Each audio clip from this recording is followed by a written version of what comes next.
Boris Johnson has overseen the deaths of 150,000 people during Britain's disastrous COVID crisis. Boris Johnson's hard Brexit deal risks breaking up the United Kingdom, and the habit of Johnson's ministers of doling out multi-million-pound contracts to their mates has landed the government in trouble in the High Court. However, after all of this, could it be Boris Johnson and his partner Carrie Simons' penchant for fancy furniture that finally starts to unravel his premiership? On the day the Electoral Commission launch a formal investigation into the funding of the Downing Street flat, that's the question we'll be asking this evening. And I'm joined to discuss that pretty big question by Dalia Gebrial. How are you doing, Dalia? I'm doing good, Michael. How are you doing?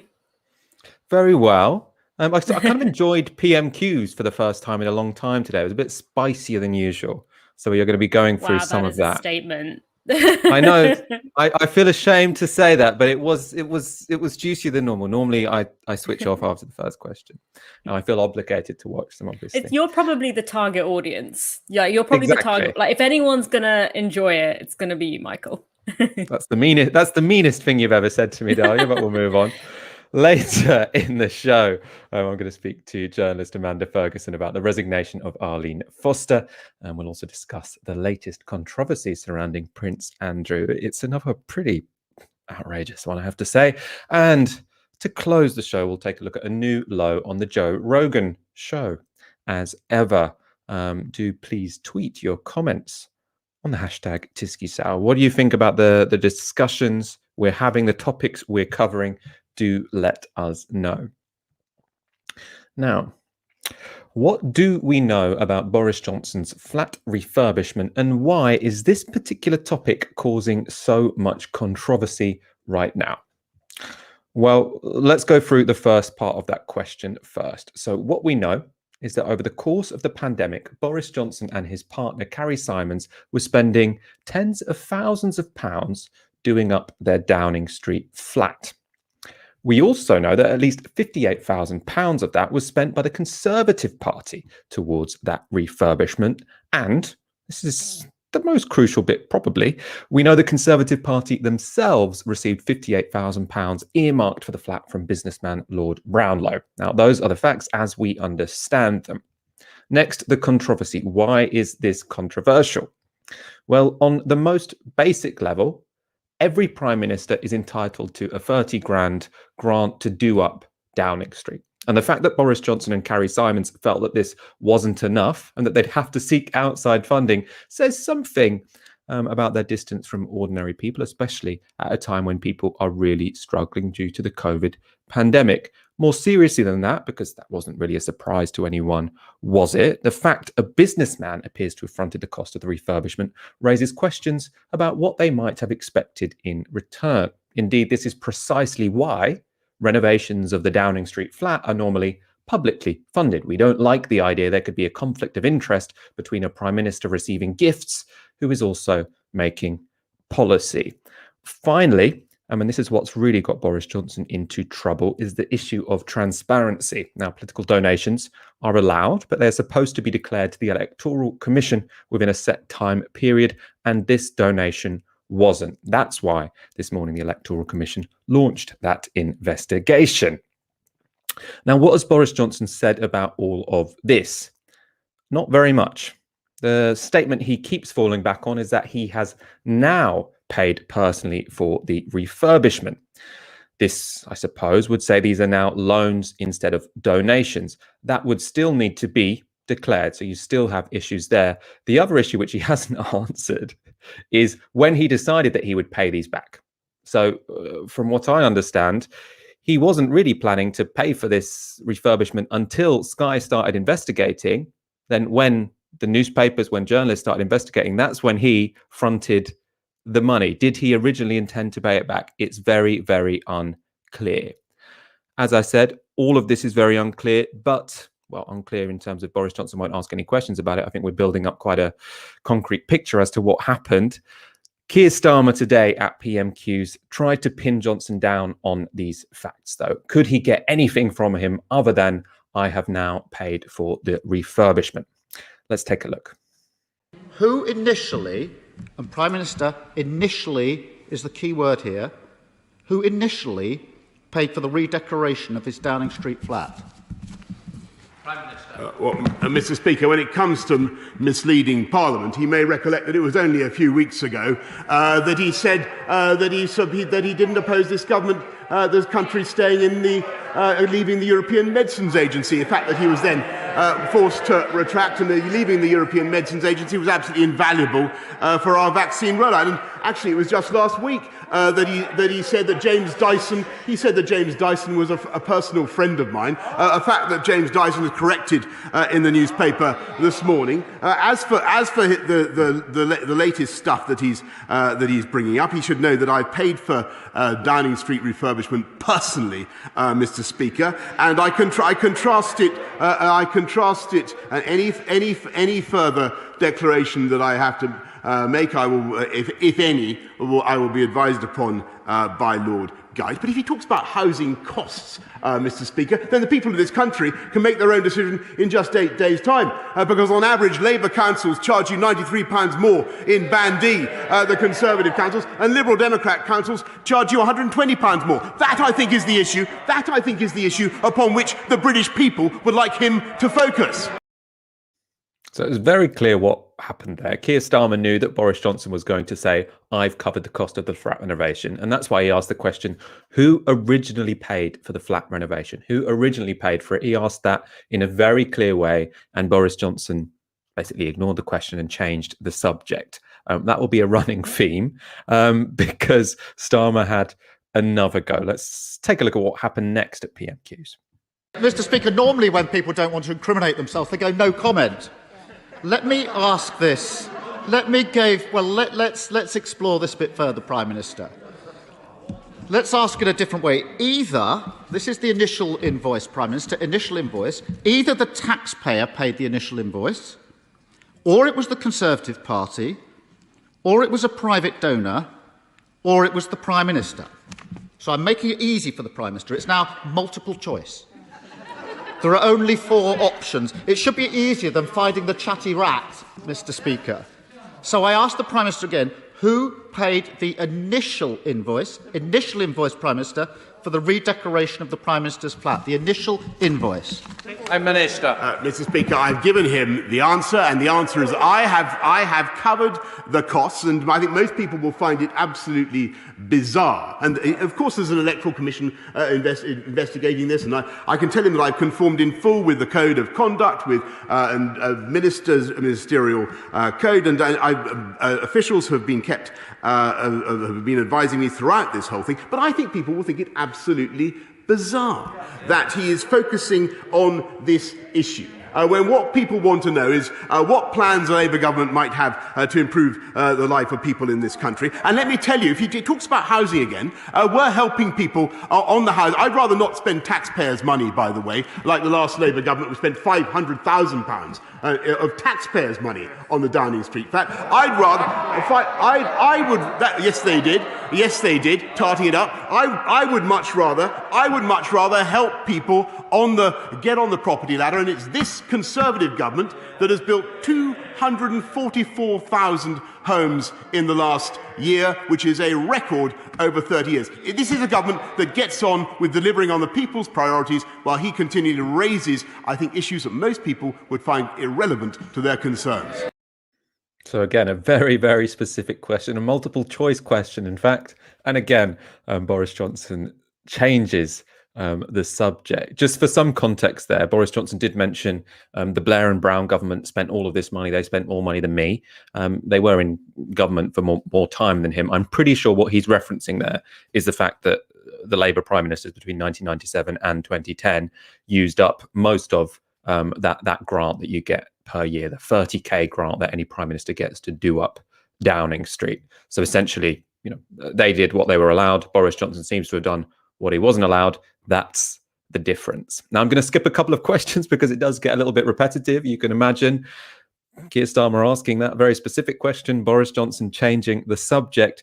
I do want to show you, though, the last exchange between Starmer and Johnson, because in this one, Boris Johnson kind of really loses it. Now, you can decide for yourself whether the angle works for the PM. Does it really get his point across, or does it make him look a little bit rattled?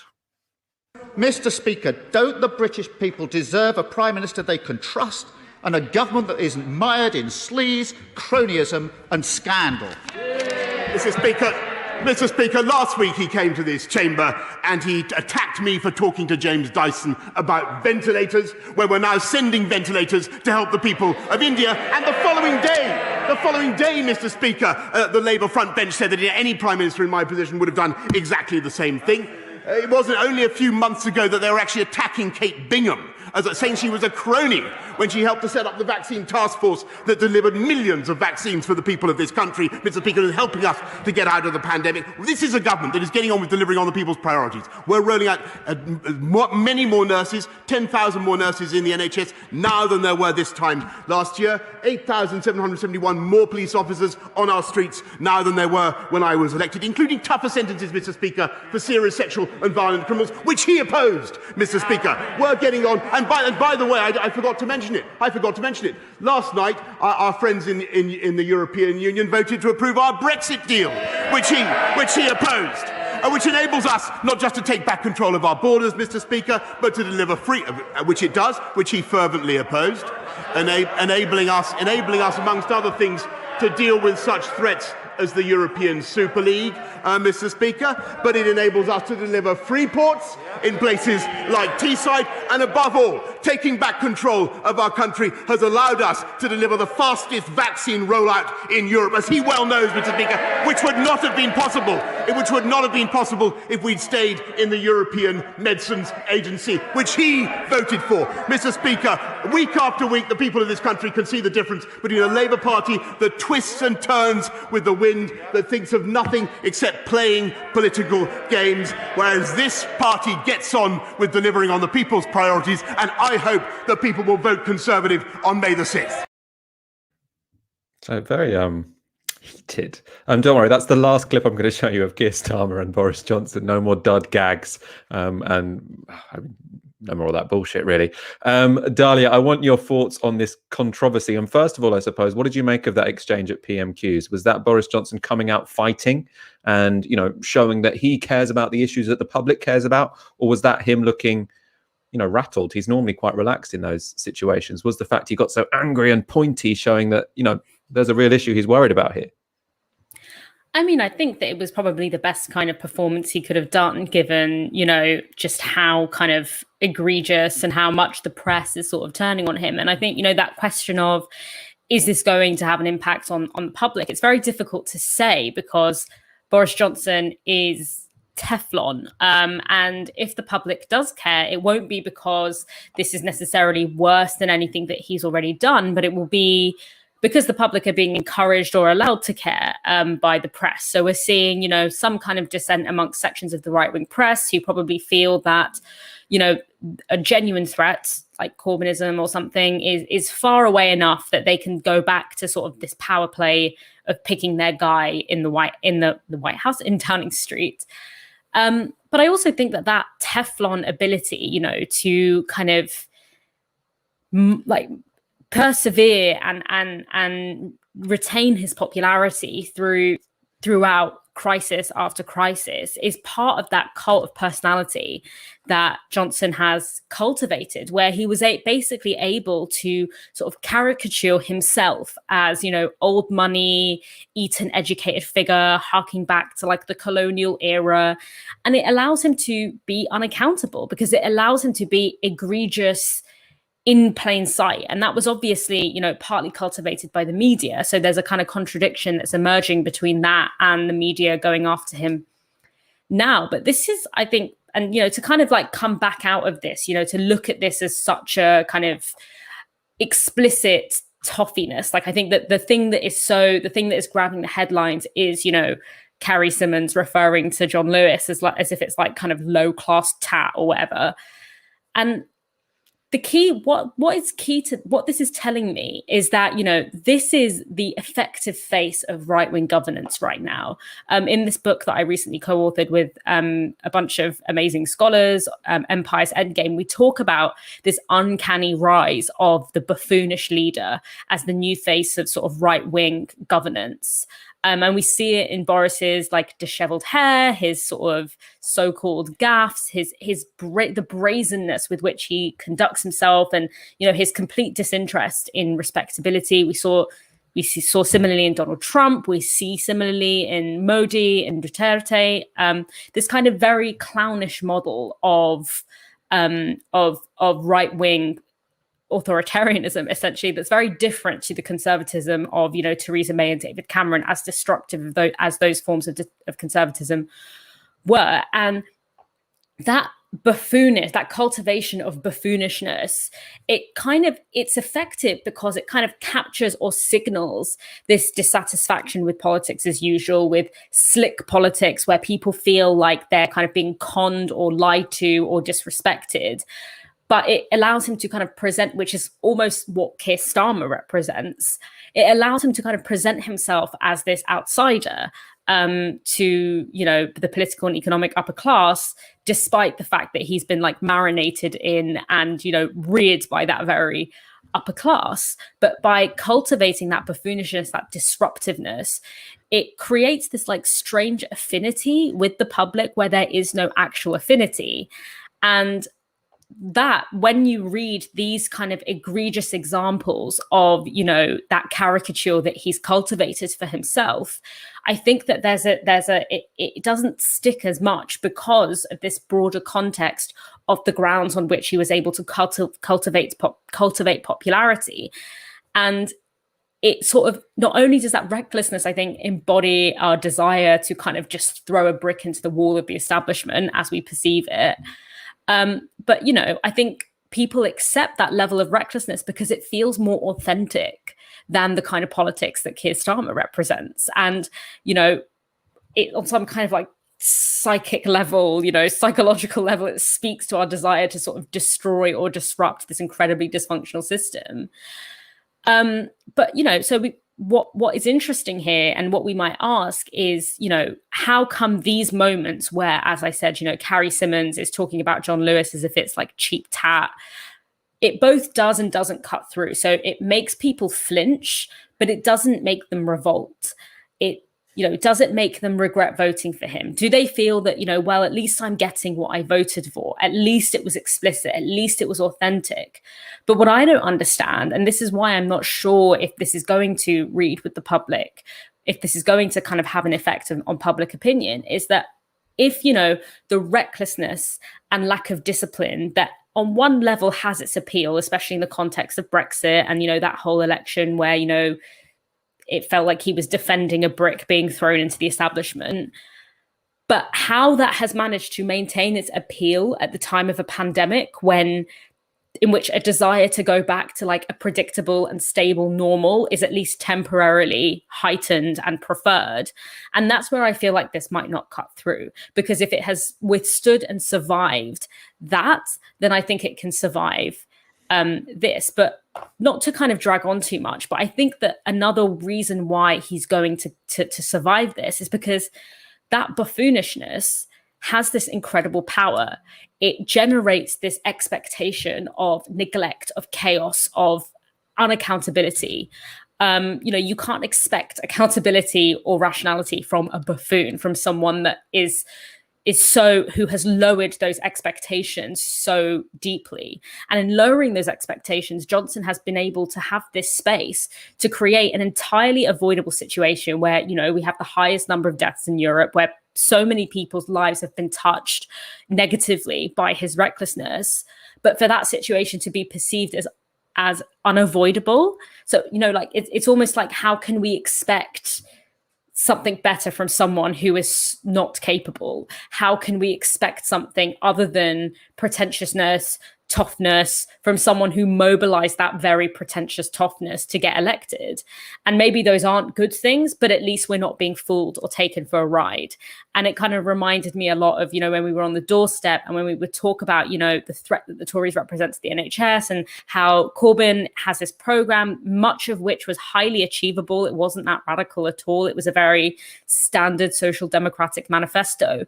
But what we were told was, we just don't believe that that's what's going to happen. And I always thought to myself, well, surely if someone gave me two options, one option is that someone is definitely going to punch me in the face. The other option is that they might give me a piece of cake, or they might just not do anything. I'd pick the cake, the possibility of cake, rather than the certainty of being punched in the face.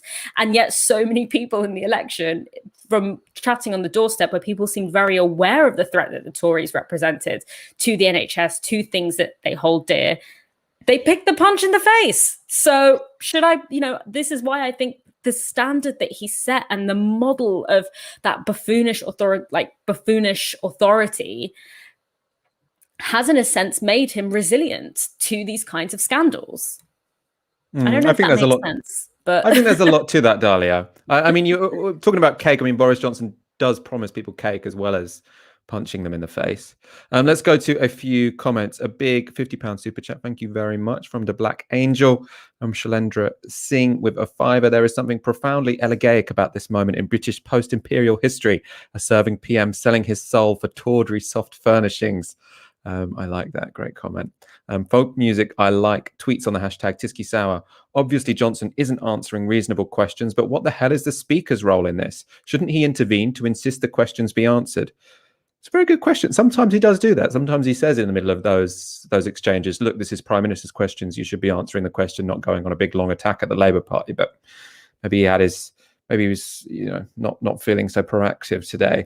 Mitt Sturfer with a £5. Johnson's comments about bodies piling up is far more egregious than this flat. Thanks, Novara, for everything you do downstream this week was great too. I think there's a lot to that comment.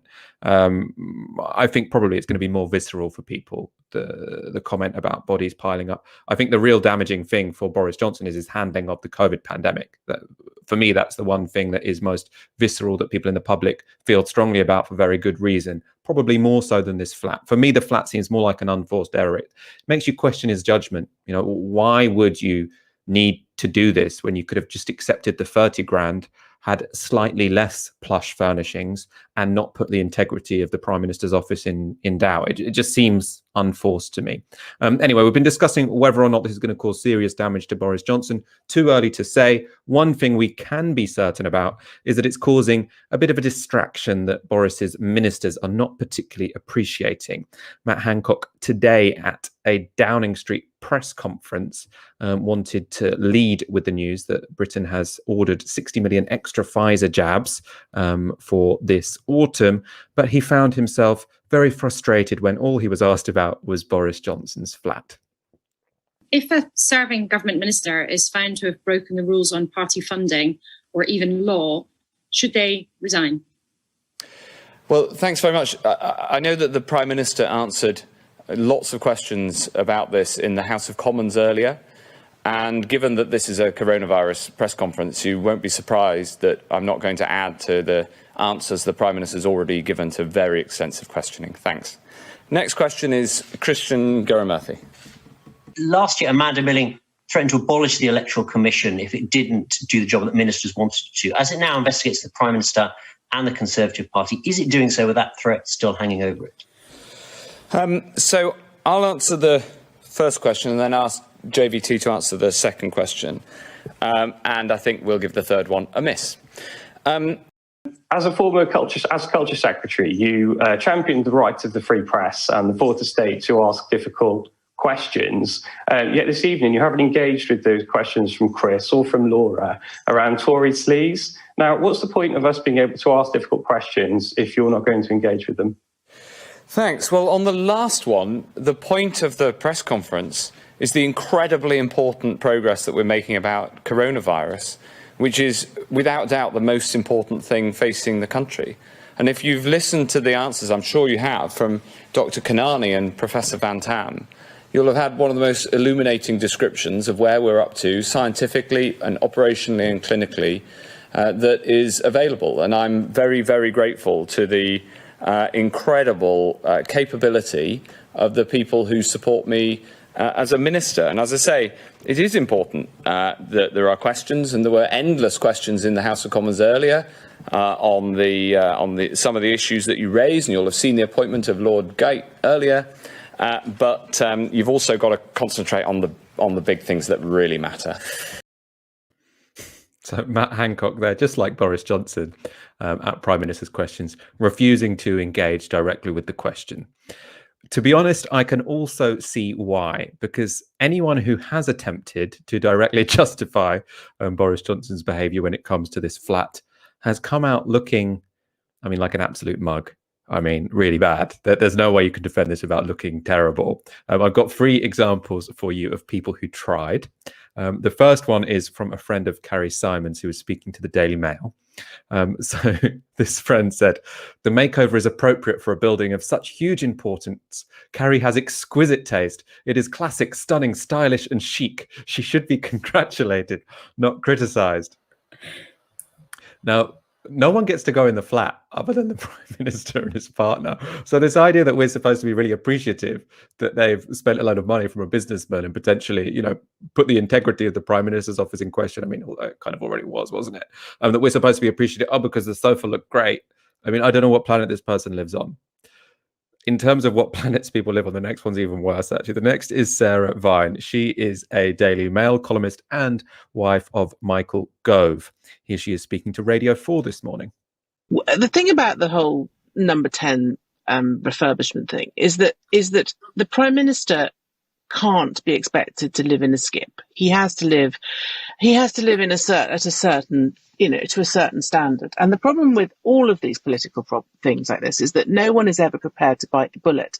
No one is ever prepared to say, look, you know, this building does need to be maintained. There do need to be decent furnishings. We do need to have a fund that pays for it. Let's just do it. He can't live in a skip. He got 30 grand to do up a flat that was already pretty nice. It was already lived in by a Prime Minister.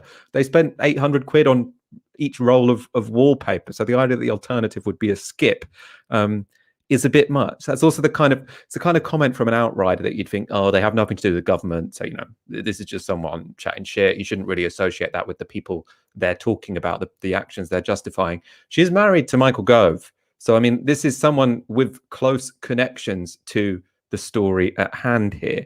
I mean, also that comment about the skip has to be taken in conjunction with Carrie Simons' comment to Tatler of all magazines that the flat was a John Lewis nightmare, which many people have taken offence at.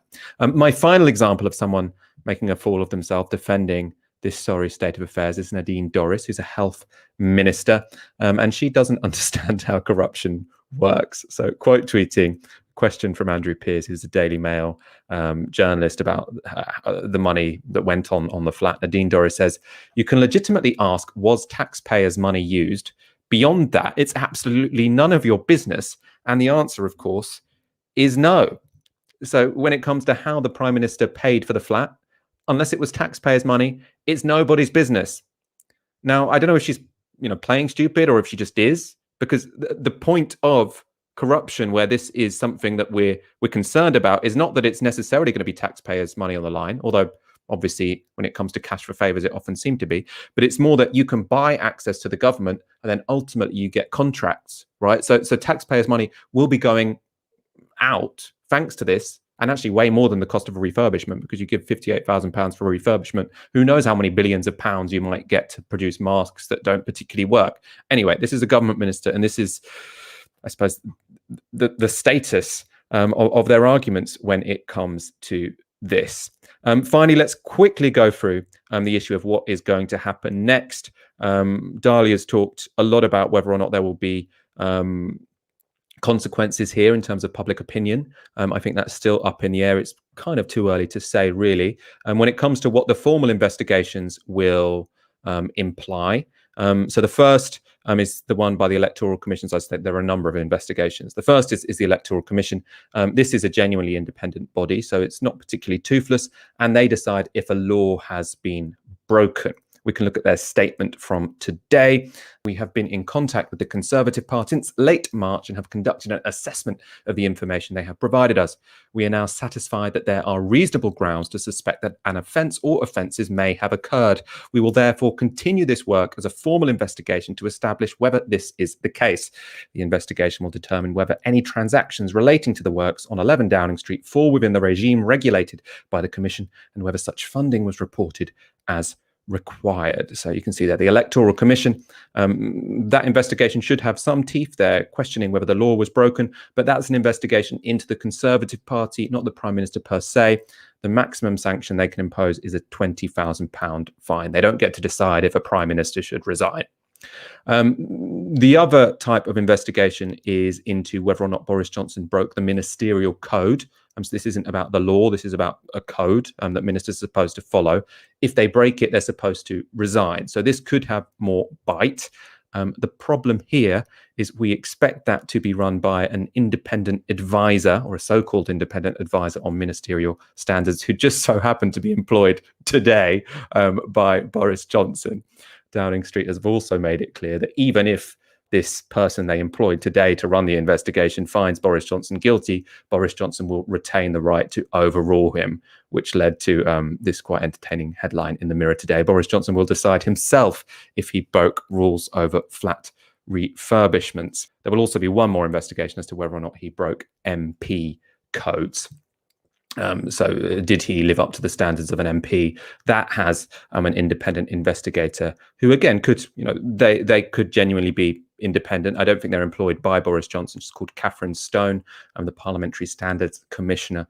But for that to have any serious consequences, there'd need to be a vote among MPs. And I don't think Tory MPs are about to vote that Boris Johnson should resign. So these investigations could be significant in terms of the facts they bring to light, but it is ultimately going to be the public that decide on this one. Quite frankly, I think that's correct. I don't think we should have bureaucrats that can make prime ministers resign. I think they're democratically elected. They should put into light the situation that happened, and then the public can decide. Obviously, if it's a law, that's different. But if it's codes, to me, that kind of makes sense. So we will see.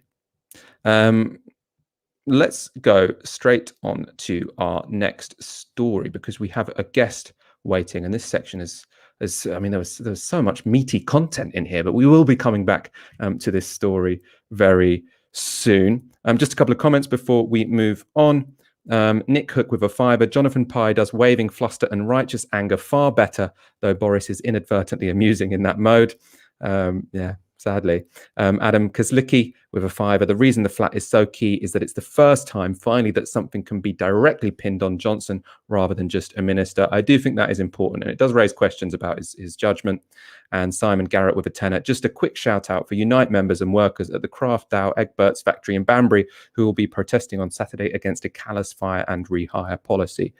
Very important comment there. Obviously, fire and rehire practices.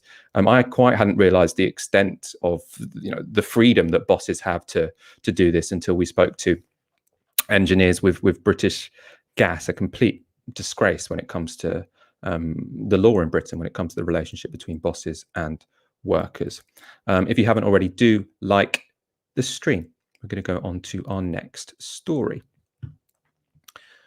Arlene Foster today announced she will be resigning as leader of the DUP, as well as stepping down from her role as First Minister of Northern Ireland. Her resignation comes after a revolt in her party, with a majority of her colleagues in Stormont and MPs in Westminster signing a letter calling for her to stand down. Now, this was the end of her statement, released this afternoon, announcing her resignation. For almost 5.5 years, I have been incredibly humbled to have had the opportunity to lead the Democratic Unionist Party. I have sought to lead the party and Northern Ireland away from division and towards a better path. There are people in Northern Ireland with a British identity, others are Irish, others are Northern Irish, others are a mixture of all three, and some are new and emerging. We must all learn to be generous to each other, to live together and to share this wonderful country. The future of unionism and Northern Ireland will not be found in division. It will only be found in sharing this place we are all privileged to call home. That was a statement released to Arlene Foster's social media accounts this afternoon. Now, to discuss why Arlene Foster has resigned and its significance for Northern Ireland, I'm joined by Amanda Ferguson, a writer and broadcaster based in Belfast. Thanks so much for coming back on the show and for waiting for us to get through all the disgraces that are going on in Westminster right now. To begin with, I suppose the basic question, why has Arlene Foster resigned right now? Why was there this revolt within her party? Well, it's been bubbling for quite a while, and we know that there have been moves to sort of disrupt her leadership over the last year or so, and prior to that. But last week in the Assembly, the Ulster Unionist Party brought a motion on banning the so-called gay conversion therapy. Now, the majority of DUP MLAs voted against that, but Arlene Foster and 4 others abstained. Now, they didn't, vote in support of it; they abstained, and that seemed to cause some of the more evangelical elements within the party membership to be upset about it. Now, we know that there were a few letters sort of rolling around the place. The local media reported that constituency associations have been in touch to say that they were upset with Arlene's handling of the Brexit protocol, of being perceived as being soft on women's rights, which is pretty laughable considering what we know about how Northern Ireland women are treated as part of the UK, but that's for another time. So that came out in the press, and then whenever Arlene Foster was on a youth visit, she was at a visit to a youth centre with the Education Minister. She was asked about, do you have the backing of your party? And she kind of dismissed it as, I've got a job to do. These stories pop up from time to time. Now, it then emerged later in the evening that a majority of the MLAs up at Stormont had signed a document had been distributed to all the MLAs and to the MPs, essentially saying that they indicated their support for a leadership contest. They didn't have confidence in Arlene Foster anymore, so her position became untenable. Like as soon as sort of 75% of your MLAs are saying that they don't want you anymore, it wasn't going to be long before she was resigning, because it just wouldn't have been sort of tenable. It wouldn't have been realistic for her to enter into a leadership contest that she was never going to win. So she took the decision to announce her departure from politics. She's going to be leaving the role of DUP leader and First Minister. So the DUP leader element will be on the 28th of May, the First Minister by the end of June. So it's now up to the party structures to find her replacement or replacements. That's another thing that might be happening. Instead of one person taking on both roles, it may be split across 2 politicians. And you've mentioned, I suppose, a few issues there in terms of this divide on the ban on conversion therapy, which I want to go on to in a moment in terms of, what side is the hardline side in the DUP. First of all, though, I want to just, I suppose, spend a little time on Brexit. Most of the coverage, the rest of the UK seems to be suggesting that Arlene Foster's downfall is mainly due to how she played her hand when it came to Brexit. So obviously the DUP were the people who were most responsible for Theresa May's deal falling. Theresa May's deal actually probably would have kept the integrity of the union to a much greater degree than Boris Johnson's deal. So the DUP basically have to take some responsibility for the Northern Ireland Protocol. That's now hated by unionists. Is Brexit the big picture here, really? Is it her behaviour over Brexit which meant that her leadership became untenable? I think that, we know that the DUP were kingmakers at Westminster for a while, and they've been accused of squandering the influence that they had, of trying to go for a hard Brexit and it backfiring on them. We know that the fingerprints of quite a few senior DUP politicians are all over that.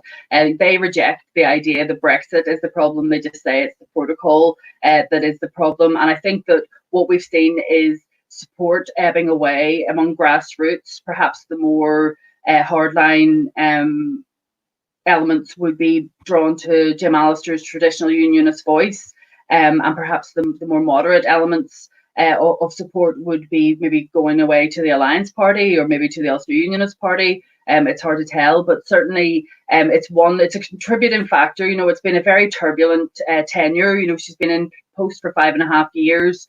For 3 of those years, there was no devolved government at all.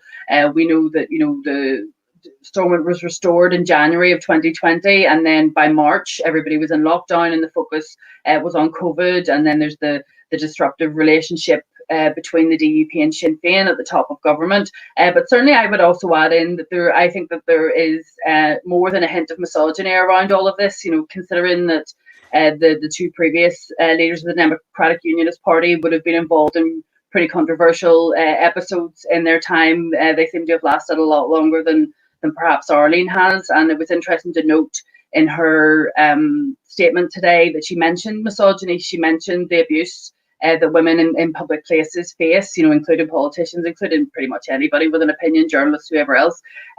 So there's a combination of factors that have fed into this. But one of the problems is going to be that all of the issues that there are around the Brexit protocol, around perceptions that perhaps she's not been tough enough with Westminster over their interventions on abortion rights, the LGBT rights element of all this, not being firm enough or tough enough on Sinn Féin.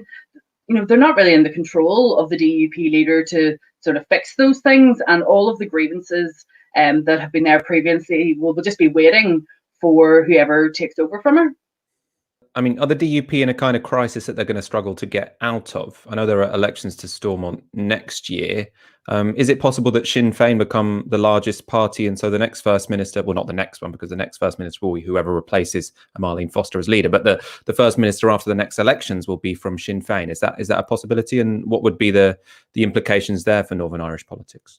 That is indeed a possibility. Like, we know that the first, a lot of people don't realise this, but the First Minister and the Deputy First Minister it's a joint office. One can't exist without the other. That's why the late Martin McGuinness was able to sort of collapse government, and that put Arlene out of her job at the time. But the deputy element is the thing that is psychological within the politics of here.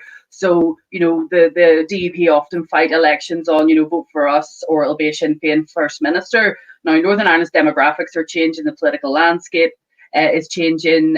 People are moving perhaps a little bit more. Some people are moving a little bit more into the middle ground. It seems as if we're sort of dividing up into threes: a third of Unionists, a third of Republicans, and a third of others. Now those others do include Unionists and Republicans as well, but there are also people that could be swayed either way. So it's a difficult time, and I just don't think there's been any preparation within Unionist leadership to tell people that this isn't the Northern Ireland of 100 years ago. This is the centenary of Northern Ireland this year. This isn't the Northern Ireland of 50 years ago, 20 years ago, 10 years ago. It's 2021, and she's had to struggle within her party. There being elements within her party who are very sort of socially conservative and have particular views on women's rights and LGBT rights. And then there's another perhaps element that are maybe a little bit younger, a bit more progressive. But you can't kind of ride two horses. You either have to be one or the other. And if you're not concrete on what you're offering, then you're going to lose support along the way. So we're facing into the prospect possibly of an early election. It may not last until next year. It really depends what happens, but certainly that is a definite prospect. And even if you hear the Sinn Féin Deputy First Minister Michelle O'Neill refer to herself as joint First Minister. Now that's not the official title, but it is the outworkings of the position that's there. But I think psychologically for unionism, it would be difficult for them to not have the First Minister role, to not be the biggest party. That would certainly be something new and something that they haven't been prepared for. Really, there really is a sense that all of the sort of changes that are taking place in our society, and being realistic, that the leadership, some within the leadership of unionism, just haven't really grasped that it's not a dominant it's not a dominant community over the other anymore. And I think that is tough for some people to deal with. Really interesting stuff. Amanda Ferguson, thank you so much for coming back on the show. Super insightful as ever. And thank you all for your super chats so far. As ever, keep your comments coming, including by tweeting on the hashtag Tysky Sour. Now, if you are enjoying tonight's show, we do it 3 times a week, so do make sure to hit subscribe to get more Novara Media content. We're going to go straight on to our next story. The disgraced Prince Andrew is back in the news this week, and he's back in the news for teaming up with a disgraced banker who, like Andrew, is accused of sexual abuse. Yes, you could not make this story up. It was in the Times this week. Now, let's go through it. They report that last summer, Prince Andrew went into business with former Coutts banker Harry Keogh. Now, Coutts is a bank used by the very rich, including the royal family, and Keogh has apparently worked as Prince Andrew's private banker for over 20 years. However, this is the important background, Keogh left Coutts in 2018 amid claims of sexual harassment from numerous people. Very serious claims. Let's go to the description in the Times of the issue. They write, at Coutts, he was accused of touching a woman's groin while demonstrating the site of an injury. His behaviour was said to be so toxic that some female staff refused to work with him. The private bank carried out an investigation in 2015 and the chief executive recommended he leave, according to the Wall Street Journal. It was decided that he should stay, but he was disciplined and eventually resigned in March 2018. Now, we should note a friend of Keogh told the Wall Street Journal that Keogh denies the allegations, though is unable to speak about the matter after signing a non-disclosure agreement with Coutts. Now, this is phenomenal, isn't it? Prince Andrew is someone who is currently, he's trying to launder his reputation. We saw him on the BBC a couple of weeks ago. We talked about it on the show, talking about the death of his father. He's saying, I should be able to come back into public life because whilst I hung around with a paedophile, a convicted paedophile, whilst I hung around with him after he was convicted, and whilst I am subject to allegations about sexual abuse of an underage girl, I should be allowed back into public life because, I don't know what his explanation is. He still thinks that should be the case.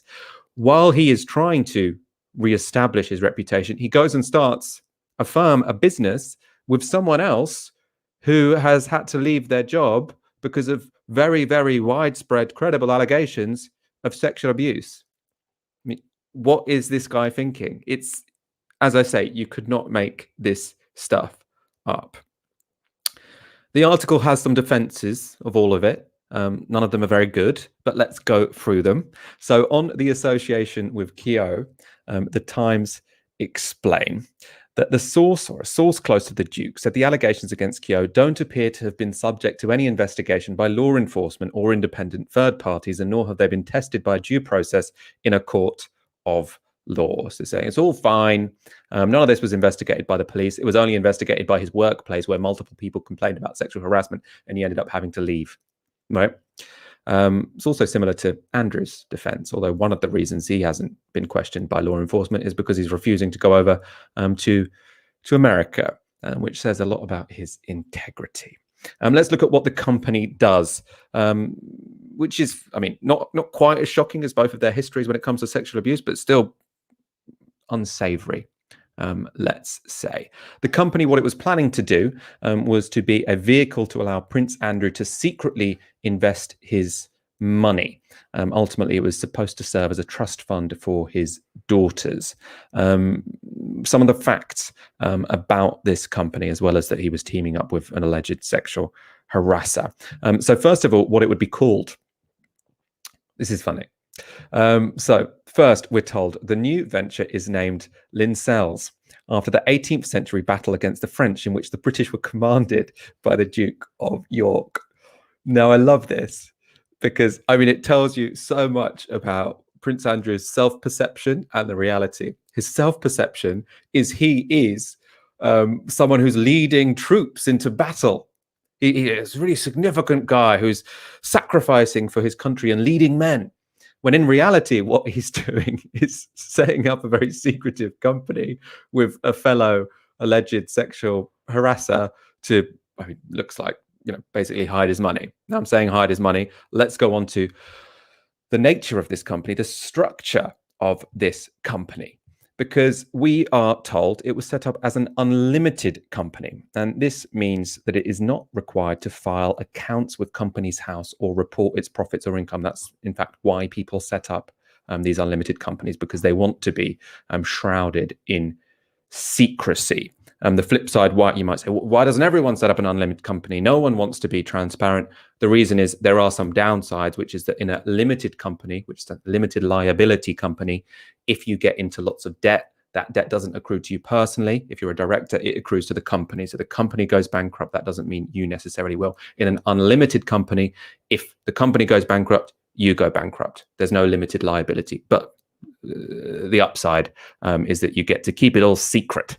For some more details on what this means and what an unlimited company means, we can go to Ella Leonard, who is a corporate expert at the law firm Fladgate, and she told The Times, as the name suggests, the shareholders of an unlimited company are liable if it cannot pay its debts should it have to be wound up. The main benefits of an unlimited company are reduced disclosure obligations.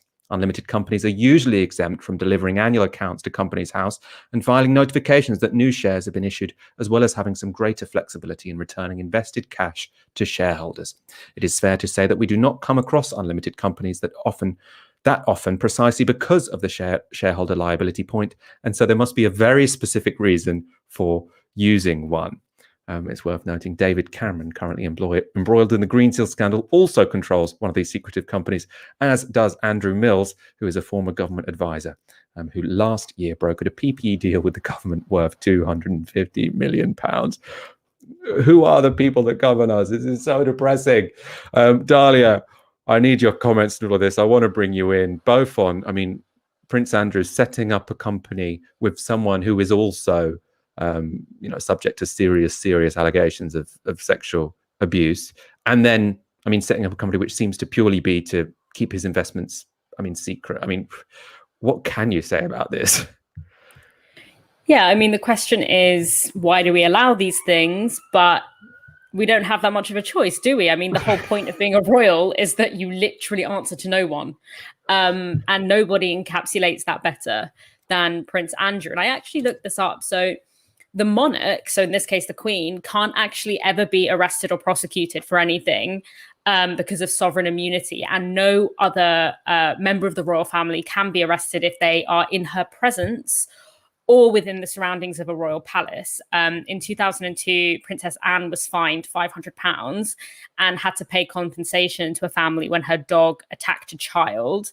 And that's the first member of the royal family to ever plead guilty to a criminal offence. Now, I know when it comes to this unlimited company, we're not dealing with a criminal offence. It's terrible, but it's legal. But it kind of gives you an understanding of how this class operates, right? Like, it's essentially above the law. And so, why would he not engage in beneficial and lucrative behavior and make decisions that are bad form? All he risks is embarrassment. And I think, Andrew has proved himself immune to that, immune to feeling embarrassed or ashamed.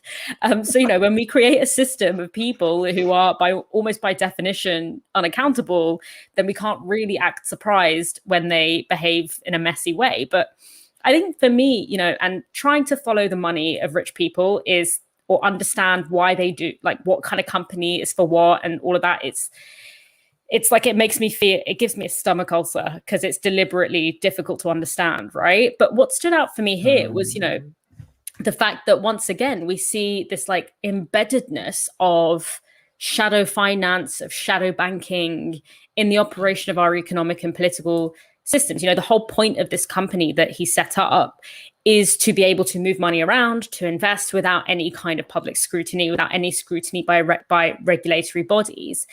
And that fits in, that's an incredibly important part of our economy. Like, that is an integral part of our economy. And it also fits into the role that Britain plays in the world. Like, a lot of the, this facilitating of offshoring, of concealment, of secrecy, of all of these kind of things that have come to define actually the majority of banking activity. They have their legacies in empire. A lot of the territories that are still under British control, places like the British Virgin Islands, are, offshore tax havens.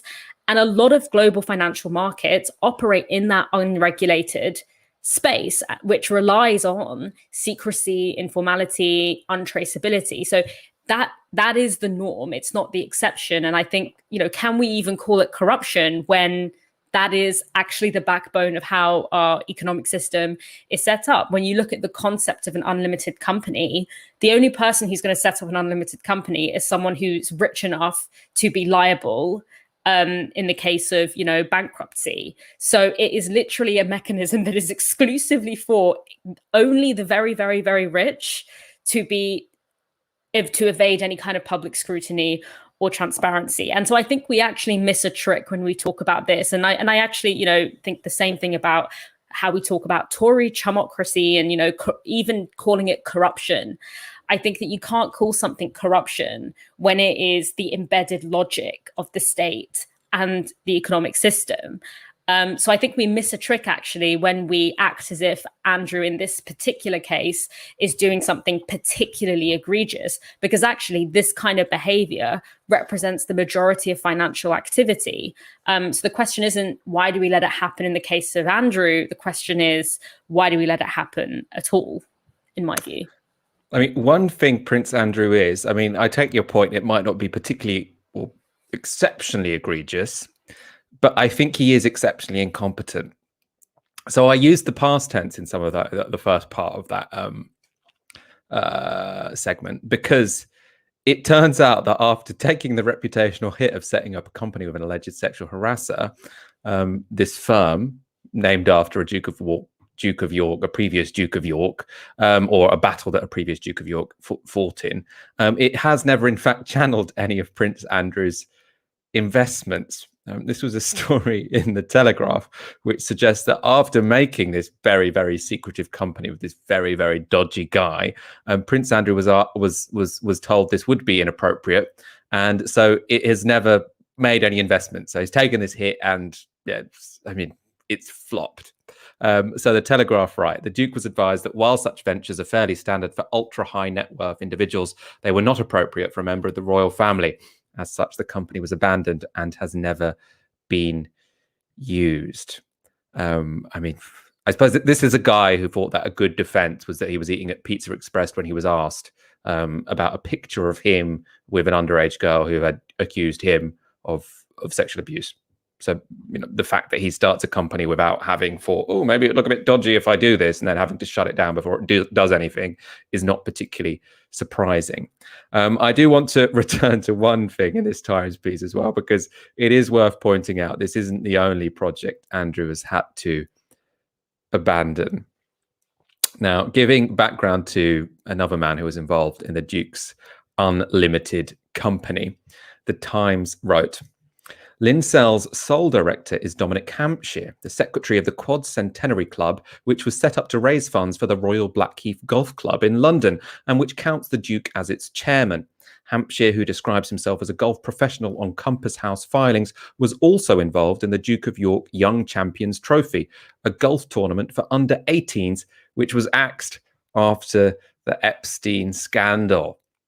So the guy who ran Prince Andrew's secretive firm, so he was the director, Prince Andrew was a controller alongside this guy from Coutts Bank. He was told he had to close it down because it looked bad for the royals. This same guy also ran a Young Champions Trophy, which had to be shut down after Andrew was found to have close associations with a paedophile. Why would you keep entering into projects with this guy?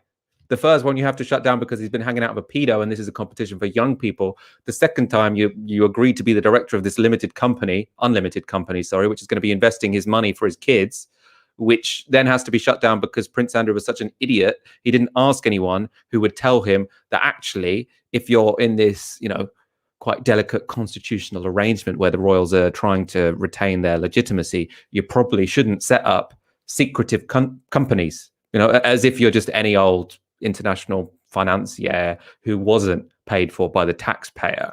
Dalia, I want your final comment on this. And why does anyone associate with this man? I think it just comes back to he doesn't feel shame. He doesn't feel embarrassment. In fact, I'm sure that Prince Andrew feels deeply victimized by this by everything that has happened over the past several years. He's thinking, I'm just doing what everyone else does, everyone else in my class. And I both mean that in terms of, this kind of shadow financing stuff. I also mean it in the harassment of underage women, and thinking, why am I the one who's getting the flack for this, So I think that it's a combination of being, shielded from consequence by virtue of his position, and that kind of creating delusion and creating his own sense of his own, which we can see in the naming of his company. But it's also a sense of, I am sure that he has created this massive victim narrative for himself, and that's what helps him sleep at night. I mean, I think that's a very good analysis of his psyche, actually. I think you've got it there. I would say he should hire you as a therapist, but you wouldn't want to do that job. Let's go to some comments. Joshua Youngerman with a $5 donation. Someone should ask Prince Andrew whether he enjoyed the dough balls at Pizza Express. They should. £5 from Henry VIII Fake. Thank you. And they still support Andrew. More proof of why the royals need to go. Absolutely. Although I don't know what that, can they excommunicate someone from the family? I don't know. I suppose they must have agreed to let him go on BBC the day after Prince Philip died. So they are presumably somewhat implicated in his attempt to launder his own reputation. And before we go on to our final story, thank you so much for the super chats tonight. And thank you for anyone who is a regular donor to Novara Media.com. You are what keeps the organization ticking over. We really do appreciate it. If you haven't already, do go to novaramedia.com/support. And as you know, we ideally ask for the equivalent of 1 hour's wage a month so we can keep growing. Let's go to our final story of the evening. Joe Rogan is the world's most successful podcaster, which you might think should mean he'd be careful about what he says about something as important as vaccines in the middle of a pandemic. Unfortunately, he's not. And this week, Rogan has been telling the younger members of his audience not to bother getting a COVID jab. Let's take a look. And people say, do you think it's safe to get vaccinated? I've said, yeah, I think for the most part, it's safe to get vaccinated. I do. But if you're like 21 years old and you say to me, should I get vaccinated? I go, no. Yeah. Are you healthy? Are you a healthy person? Like, look, don't do anything stupid, but you should take care of yourself. You should, if you're a healthy person and you're exercising all the time and you're young and you're eating well, like, I don't think you need to worry about this. Now, this is a really, really bad argument.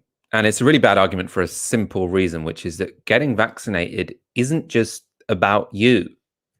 Getting vaccinated doesn't just protect the person who gets vaccinated. It also protects everyone around you, because as we know, getting vaccinated reduces transmission. There are some people who can't get vaccinated. Even if you personally are not at a great risk from COVID-19, then it's the right thing to do to get vaccinated, because that will protect people who can't get vaccinated, right? And it means that we can all go back to normal because we get herd immunity and we won't have the virus, moving around anymore. And I mean, he just didn't think of that. I mean, you have so much responsibility if you're hosting one of the world's most successful podcasts, and he just didn't think of it, didn't mention it to his audience. Let's look at a bit more of that discussion. That was quite a short clip, and it's interesting where this conversation goes. So this is what happened next. But there's a lot of jobs that will tell you need to have this. Well, that's what's starting to happen now. People are worried about them doing it for their children. And we talked about this earlier. Yeah. There's that you might have to have your children vaccinated. And, I can tell you as someone who's both my children got the virus, it was nothing. I mean, I hate to say that. If someone's children died from this, I'm very sorry that happened. I'm not in any way diminishing that. But I'm saying the personal experience that my children had with COVID was nothing. One of the kids had a headache. The other one didn't feel good for a couple of days. Yeah. Like, maybe, I mean, not feel good, like no big deal. No coughing, right. no achy, no like in agony. There was none of that. It was very mild. It was akin to them getting a cold. Again, this is a conversation that it is fair enough to have in a pub. It's a conversation. Not everyone has to be an expert on COVID-19. And everything he's saying there is, reasonable. He's saying kids, yes, they are not at a big risk from COVID-19. Absolutely not. Which is why when we discuss vaccinating kids, we're not talking about their safety. We're talking about the safety of society as a whole. It's also important to mention here, I don't necessarily think we should vaccinate kids. I don't know which way we should do this. I think there will be serious discussions among scientists at this point. Maybe we'll get herd immunity anyway, so we don't really need to. If we get herd immunity at 80% of the population, then we might not have to vaccinate under 16. So there's a serious discussion to be had there. But the framing of that conversation by Joe Rogan is just misleading his audience, because he is continuing with this frame, which is to say that the only reason you might get vaccinated is to protect yourself. There's no other possible logic, which is just a misrepresentation of the fact. And it's also an incredibly dangerous misrepresentation of the fact, because he has lots of young people who watch that show, and we need those young people to get vaccinated because that helps us get herd immunity. It means we can go back to normal. It means that people who the vaccine wasn't very effective on will be safe, because we as a society don't have much COVID moving around. And even though he's got millions and millions of listeners, and this stuff isn't, he doesn't have to understand the complexities of COVID-19. This is basic stuff. If you were any kind of journalist, you have a responsibility to learn this basic stuff, especially if you host the world's most successful podcast. I mean, it's just really, it's stupid, and it's incredibly irresponsible. Let's look at one final clip of this discussion. And this is where it gets, I mean, just quite frankly, ridiculous. Yeah, and you can have this thing where it's like you were saying, this virtue signaling and this kind of like theatrical display of I get the vaccine, what a good person I am, I care about everyone. But you're like, look, my daughter's a lot younger than your kids, but I'm like, yeah, I'm not injecting my daughter with something to fucking virtue signal. Like, I'm not doing that. Right. If there's something that she's of no risk, statistically has no risk from, I'm sorry, I'm not taking any experiment on her in that. And that's my attitude toward it. But it's amazing that that's controversial. Yeah. That even saying that, I'm not going to inject my child with the vaccine, is controversial. Yeah. It's crazy. Because, again, we are not talking about even the flu that we just found out killed 22,000 people last year. We're not talking about that. Right. We're talking about something that is not statistically dangerous for children. But yet people still want you to get your child vaccinated, which is crazy to me. Yeah. Like, you should be vaccinated if you are vulnerable. You should be vaccinated if you are vulnerable. Again, completely. I mean, I'm sounding like a broken record now, but it's an important point. Getting vaccinated isn't just for you. It's for society. It's for people more vulnerable than yourselves. I mean, the thing that really struck out here was this use of the term virtue signaling. Now, I'm not someone actually who says, oh, virtue signaling is a meaningless term. I think people do virtue signal, and I think there are some big examples of virtue signaling, especially from big corporations. So, for example, you might see Nike tweet, hashtag Black Lives Matter. That's virtue signaling, because there are serious, significant things that Nike could do to, influence policy and to materially improve the condition of Black and brown people in the world. For example, they could pay decent wages in all of their factories around the world. That would be something which would have a material impact, but it would cost them, right? So instead, what they decide to do to prove they're one of the good guys is they tweet a statement which doesn't cost them anything, which has no consequence, but just signals they are virtuous. That's virtue signaling. Now, vaccinating your kids, and again, it's not clear we need to do this. It will become apparent, will be advised by the various health bodies whether or not we should do it. But they are not going to advise us on the basis of, oh, we should vaccinate them because vaccinating people has now become a sort of trend, it makes you look good. It will be because they have assessed that this is a necessary thing for us to do to stop the transmission of COVID-19 to more vulnerable people. It's why we give, or one of the reasons why we give kids the flu jab. It turns out, flu is actually a bit more dangerous than COVID-19 for young people. But one of the big reasons, and the NHS are explicit about this, that we give the flu jab to kids is because they tend to be super spreaders when it comes to spreading flu to older people, more vulnerable people. So again, a completely misinformed, lazy discussion about probably the most serious topic, and it's the most serious topic because our actions matter. So if you're telling that to your millions of people audience, you can quite concretely undermine the effort to move beyond this pandemic. Dalia, I want to bring you in on this. What did you make of that discussion?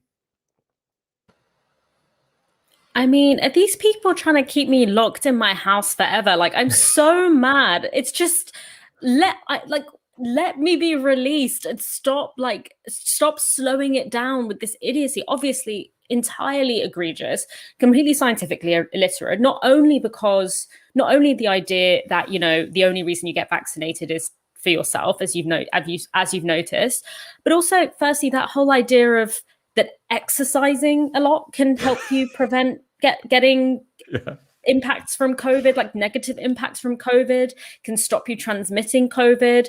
You don't know if you're vulnerable to COVID. You know, that we have so many stories. One thing that's so scary about this illness is that there are so many instances of people who consider themselves very healthy, who might not know if they have an underlying condition in all these different ways, being knocked out by this virus.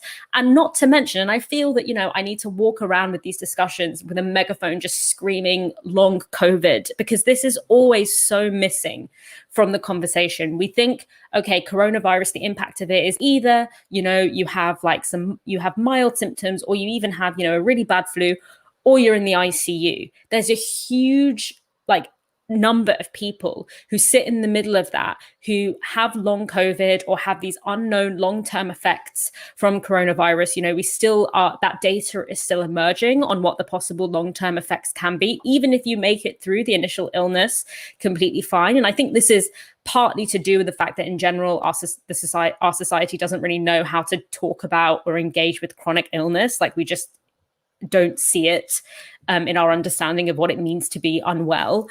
And what it means to be sick. So, you know, for me, my main, as well as, you know, lowering transmission, my main reason why I want to get the vaccine is because I'm scared of getting long COVID. I'm scared of being taken out, you know, and not being able to, as many of my friends have, who are healthy, who have healthy diets, who are young, who exercise, who, you know, it's been 6 months and counting, and they are still deeply affected. And, you know, I think in the case of the vaccines, you know, there are some cases where I think, you know, vaccine hesitancy is something that should be dealt with sensitively. So, you know, especially in the US, like the long history of Black and Brown Indigenous communities who have been heavily abused and experimented upon by, you know, by pharmaceutical industries, by, you know, healthcare institutions.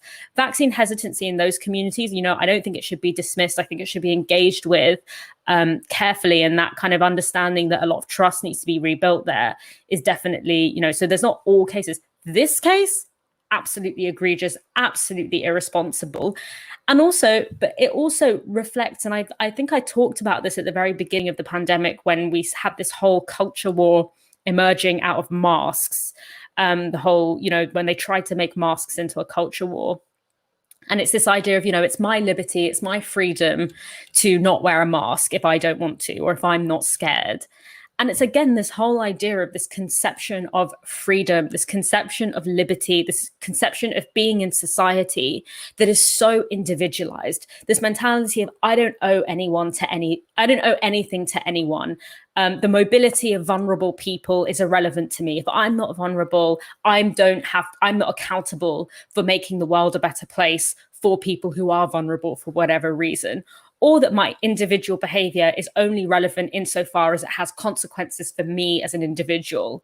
And, you know, this is the kind of doctrine that we hear from people like Joe Rogan. It's that like Jordan Peterson style kind of thing that, you know, it happens at that kind of podcasting cultural level, but it has its knock-on effects all the way up into government, all the way up into policy making. We saw an incredibly slow uptake of masks in the US under Donald Trump, and we still are seeing slow uptake of masks in a lot of states that have very right-wing governors. So it has real life consequences, and it is absolutely irresponsible. It's not a matter of opinion. It is a matter of fact. And it's to spread a message like this in this moment when we are so close to such a watershed moment, and not to say that the vaccine is going to solve everything, but we're so close to things getting a lot better, especially for people who have been shielding for such a long time and who have had to deal with the impacts, the mental health, the physical impacts of that. To roll us back at that point is so deeply, deeply unacceptable. I mean, I think that point you make about, I suppose, the individualism of it, they can't think of COVID as a collective problem. And what I find, I suppose, so interesting in that clip is if Joe Rogan had said, look, I get there is some collective benefit for having the vaccine, but I'm a moral individualist. I don't think individuals can have responsibility for wider society. We should be, egoists or whatever. I disagree with him, but at least, it would be an intellectually informed argument. Yeah, if you are just an egoist, if you don't think that individuals have any responsibility to the rest of society, yeah, if you are 21, don't get vaccinated. I mean, I don't know what I could get clipped, but if you have that really unattractive, basically, moral doctrine, which is to say, what I do, I don't care about anyone else's health, then maybe you won't bother going to the chemist. But he's not being honest about that. He's not saying, I don't believe in collective values. I don't believe in having any social responsibility to anyone other than myself. And that's why I'm saying this. No, he basically misrepresents the facts to have an individualistic conclusion. And that's what I find so, I suppose, distasteful about it. Maybe that's the word to use. Do some basic research, Joe. I mean, that's the main. I host a podcast. It doesn't have as many viewers as your one, but I do some basic research before I go on air, and I don't think that is too much to ask for people, is how I would conclude. Nice try, mate, with $4.99. Really robust criticisms. Keep it up. I've witnessed a fair amount of Rogan. Pretty sure he doesn't read, which can be an issue. Yeah, I think that can't be an issue. You don't even have to be that. I'm not like people should, read all their fucking tomes of theory before they host a podcast. I'm not like that at all. And actually, one of the reasons why Joe Rogan can be watchable is because he's quite open and questioning. But there are some, there are some basic things you have to have covered, especially if you are talking about something as serious as a global pandemic, when the actions of your audience really, really matter, not just to themselves, but to everyone. Then you have a responsibility to learn some basic public health. This is not complicated, and there is no excuse for having a conversation that ill-informed at this particular moment in time. As Dalia says, we are so close to getting out of this. Don't fuck it up. Dalia, let's end there. It's been a great show. Very enjoyable as ever. I want to make a quick shout out to our Twitch audience as well. If you haven't already, go follow us there. What is Twitch? I still don't understand. Twitch is a streaming platform. I'm still trying to persuade Aaron to use it on the regular, where he just watches TV shows and comic, because it's like a slower pace. Basically, you can do streams that are 10 to 12 hours long. So it's a bit like this, but with less preparation. You're responding to stuff directly. It is quite engaging. And I mean, there are lots of, Hassan Piker is the biggest one. It's huge, massive audience, mainly for gaming. I don't game. Check out Novara's Twitch then. Well, at the moment, it just has Tysky Sour. So, but in future, it's going to have lots of original content. We will end it there. As ever, if you haven't already, do hit subscribe. Also hit like. And thank you so much if you are a regular donor. We do really appreciate it. It means the world to us. We'll be back on Friday at 7 p.m. For now, you've been watching Tysky Sour on Novara Media. Good night.